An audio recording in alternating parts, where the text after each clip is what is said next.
కలెక్టర్ని joint collector సమావేశం పెట్టి దీని మీద సమస్య పరిష్కారం చేయాలి. లేకపోతే ఇక్కడ మాట్లాడుకుంటే ఏమవుతుంది? ముఖ్యమంత్రి గారు కూడా సమావేశంలో ఉండేలా చూడండి, అప్పుడు సమస్యలు కొన్ని పరిష్కారం అవుతాయి. ఓకే అండి, నీకు వద్దులేండి ప్లీజ్.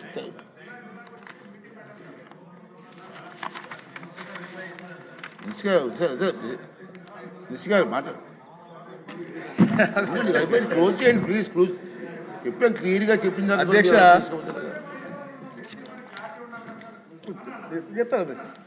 చెప్పండి అధ్యక్ష, మీకు జిల్లాలో అవదండి, జిల్లాలో ఆల్రెడీ ఉంది, పెట్టినప్పుడు మీరు రారు, ఇప్పుడు చెప్తారా?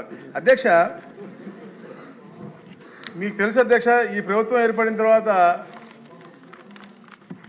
చాలా రెస్పాన్సిబిలిటీతో, చాలా నిబద్ధతతో గౌరవ ముఖ్యమంత్రి గారు తప్పకుండా ఈ ఏదైతే గత ప్రభుత్వం చేసిన నిర్వాహకం మూలంగా ఈ రాష్ట్రం అతలాకుతలం అవుతా ఉందో, ఈ రెవెన్యూ సమస్యలతో దాన్ని పరిష్కరించాలి, అన్నింటినీ కూడా మార్చి చూపించాలని లక్ష్యంతో పనిచేస్తూ ఉంటే అధ్యక్ష, ఈ స్వాగతం ఎలా పలికారంటే రికార్డ్ ట్యాంపరింగ్ అవ్వచ్చు, ఫైల్స్ దగ్ధం అవ్వచ్చు, ఇవన్నీ చేసి చాలామంది, అంటే దాంట్లో అధికారులు ఉండొచ్చు, గత రాజకీయ పరిపాలకులు ఉండొచ్చు, అందరూ ఉండొచ్చు అధ్యక్ష, అలా స్వాగతం పలికినటువంటి పరిస్థితి అధ్యక్ష. ముఖ్యంగా అధ్యక్ష, ఈ రోజు దాకా మనకి రాష్ట్రంలో పీజీఆర్ఎస్ ద్వారా అయితే గవర్నమెంట్ గ్రీవెన్స్ తీసుకుంటా ఉంటుందో అధ్యక్ష, 14,42,210 ఫిర్యాదు వచ్చాయి అధ్యక్ష. దాంట్లో 8,89,715 కేవలం రెవెన్యూ శాతం, అంటే 61% రెవెన్యూకి సంబంధించినటువంటి ఉన్నాయి అధ్యక్ష. అధ్యక్ష అయితే గౌరవ సభ్యులు బుచ్చ చౌదరి గారు, నరేంద్ర కుమార్ గారు, నారాయణ రెడ్డి గారు, మన ఏలూరు సాంబశివరావు, రుద్ర నరసింహారెడ్డి చెప్పారు అధ్యక్ష, చాలా మటుకి అన్ని నియోజకవర్గాల్లో ఉన్న సమస్యలు అధ్యక్ష. దాంట్లో చాలా మటుకు సత్వరంగా మేము పరిష్కరించాము అధ్యక్ష. ఎందుకంటే గౌరవ సభ్యులు చెప్పినట్టుగా రికార్డ్ ట్యాంపరింగ్ అయితే ఎవరైతే చేశారో మాకు తెలిసిన వెంటనే వారి మీద యాక్షన్ తీసుకోవడం కూడా జరుగుతూ ఉంది అధ్యక్ష. అవన్నీ కూడా వ్యక్తిగతంగా ఏమైనా పర్సనల్గా ఉంటే మా దృష్టికి తీసుకొస్తే తప్పకుండా మేము సాల్వ్ చేస్తాం అధ్యక్ష. మరి ముఖ్యంగా ఏదైతే నరేంద్ర కుమార్ గారు చెప్పారో అధ్యక్ష, ఫ్రీ హోల్డ్ గురించి అధ్యక్ష మేము ప్రత్యేక శ్రద్ధ పెట్టాం అధ్యక్ష. దానికి ఒక జియో వేసాం అధ్యక్ష. ఈ ఫ్రీ హోల్డ్ అవ్వచ్చు, ఇనామ్ అవ్వచ్చు, దాని మీద ఫైనాన్స్ మంత్రి గారితో పాటు, అలాగే ఎంఐయుడి మంత్రి గారు నారాయణ గారితో పాటు, ఎండోమెంట్స్ మినిస్టర్ గారు, లా మినిస్టర్ గారు, ఇండస్ట్రీస్ మినిస్టర్ గారితో పాటు జియో వేసాం అధ్యక్ష. ఫ్రీ హోల్డ్లో కూడా అంటే అకార్డెన్స్ టు లా ఎలా జరిగినాయి, నాన్ అకార్డెన్స్ విత్ లా ఎలా జరిగింది అనేది లక్ష్యంతో కూడా అంటే డిఫరెన్షియేట్ చేసి అవన్నీ కూడా సత్వరంగా మేము పరిష్కరించే దిశగా మేము వెళ్తా ఉన్నాం అధ్యక్ష. అలాంటివి ఏమైనా ఉంటే కూడా వారు కూడా చెప్తే, ఎక్కడన్నా అన్యాక్రాంతంగా పేదవాడికి తప్పు జరిగితే వాళ్ళకి న్యాయం చేద్దాం లక్ష్యంతోనే గౌరవ ముఖ్యమంత్రి ఎప్పటికప్పుడు ప్రతి నెల కూడా దీని మీద మాకు మీటింగ్ పెడతా ఉన్నారు అధ్యక్ష. అలాగే తమరు చెప్పినట్టుగా మేము గతంలో కూడా అధ్యక్ష వర్క్షాప్స్ పెట్టాము అధ్యక్ష. గత సంవత్సరం కూడా మేము పెట్టాము అధ్యక్ష. ఇదే రెవెన్యూ సదస్సు కాకుండా రీసర్వ్ మీద సమస్యలు కూడా గ్రామ సభలు పెట్టాము అధ్యక్ష. దాంట్లో కూడా 2,74,000 మీకు ఫిర్యాదులు వచ్చాయి అధ్యక్ష. అలాగే ముఖ్యంగా సోదరులు జాయింట్ ఎల్పిఎం గురించి చెప్పారు అధ్యక్ష. దానికి కూడా మేము ఆ రోజు నుంచి సమయం ఇచ్చే అధ్యక్ష. ఈ రోజు కూడా మేము అది పోస్ట్పోన్ చేసుకుంటూ ఉచితంగా జాయింట్ ఎల్పిఎం చేసుకునే విధానం కూడా ఇచ్చాము అధ్యక్ష. గ్రామ సభలు పెడతా ఉన్నాం అధ్యక్ష.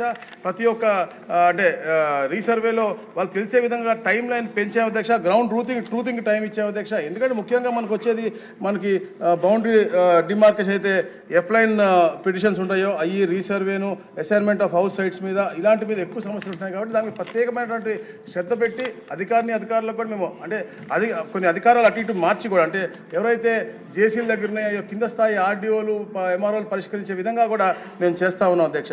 మరి ముఖ్యంగా ఏదైతే నరేంద్ర కుమార్ గారు హౌసింగ్ సైట్స్ గురించి చెప్పారు అధ్యక్ష, వారు ఇచ్చిన తర్వాత దాని మీద మేము అధ్యయనం చేయడం జరిగింది అధ్యక్ష. దాని మీద పర్టికులర్గా ఎందుకంటే అది టోటల్గా స్టేట్ ఇష్యూ అధ్యక్ష.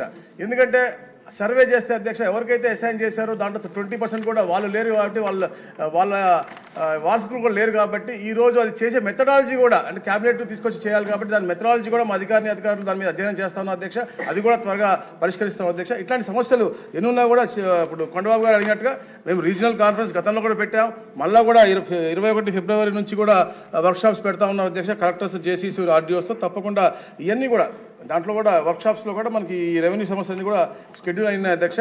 తప్పకుండా మీరు చెప్పిన అన్ని కూడా ఒకటి తర్వాత ఒకటి తీసుకుని, ఎందుకంటే అధ్యక్ష అలాగే స్పీకింగ్ ఆర్డర్ కూడా ఇస్తా ఉన్నా అధ్యక్ష. ఇప్పుడు గౌరవ సభ్యులు 7 సంవత్సరాలుగా చెప్పారు 800 దాంట్లో అంటే ఎందుకు అవ్వట్లేదు? సమాజ్ సబ్జుడీస్ వారే చెప్పారు కోర్టులో ఉన్నాయని చెప్పేసి. సో కోర్టులో ఉన్నాయని కానీ అన్నదమ్ముల తగాదాలు కానీ ఇవన్నీ గ్రామ పెద్దలుగా, ఊరు పెద్దలుగా, లేదా ఎమ్మెల్యేగా తమరు కూడా ముందుకు వచ్చి సమస్యలు పరిష్కరిస్తే ఇంకా బాగుంటుంది. తప్పకుండా ఏదే లీగల్గా మళ్ళీ ఏం చెప్పాలన్నా కొన్ని అంటే వచ్చిన 6 లక్షల 61% మ్యాక్సిమం ఉన్నాయి కుటుంబ సమస్యలు, సబ్జుడీస్ కూడా వస్తా ఉన్నాయి. రిపీటెడ్ వస్తున్నాయి. ఈ ప్రభుత్వం చాలా చిత్తశుద్ధిగా ఉంది, ఒక బాధ్యతతో రెస్పాన్సిబిలిటీ చేస్తాం, తప్పకుండా మేము చేస్తామని చెప్తా ఉన్నాం. ఎస్, ఈ టైం లైన్ కూడా ఇచ్చారు. జనవరి 27 దాకా గౌరవ ముఖ్యమంత్రి గారు టైం లైన్ ఇచ్చారు. మేము అన్ని కూడా పగడ్బందీగా మేము చేసి తీరుతామని చెప్పేసి తెలియజేస్తాను. గౌరవ సభ్యులు చెప్పిన విషయాన్ని కూడా తీసుకుంటాం. మంత్రి గారు సార్ ఇది జెన్యూన్గా అయితే ఎక్కడా కూడా చాలా ఇబ్బందులు ఉన్నాయి సార్. అన్ని కాన్స్టిట్యున్సీలు ఉన్నాయి. మరి రెవెన్యూ డిపార్ట్మెంట్ అంటే కలెక్టర్ దాని నుంచి కూడా సరే రిప్లైస్ రావట్లేదు, పని జరగట్లేదు. ఈ మధ్యన జీవో ఇచ్చారు, మంచి జీవో ఇచ్చారు, కానీ దాన్ని ఇంప్లిమెంట్ చేయట్లేదు. ఒకసారి మీరు కాన్ఫరెన్స్ పెట్టి చంద్రబాబు గారు మీరు కూర్చొని దాన్ని పరిష్కారం చేస్తే బాగుంటుంది. మా సూచన చేస్తే మంచిది. Okay sir. నెక్స్ట్ క్వశ్చన్ అండి.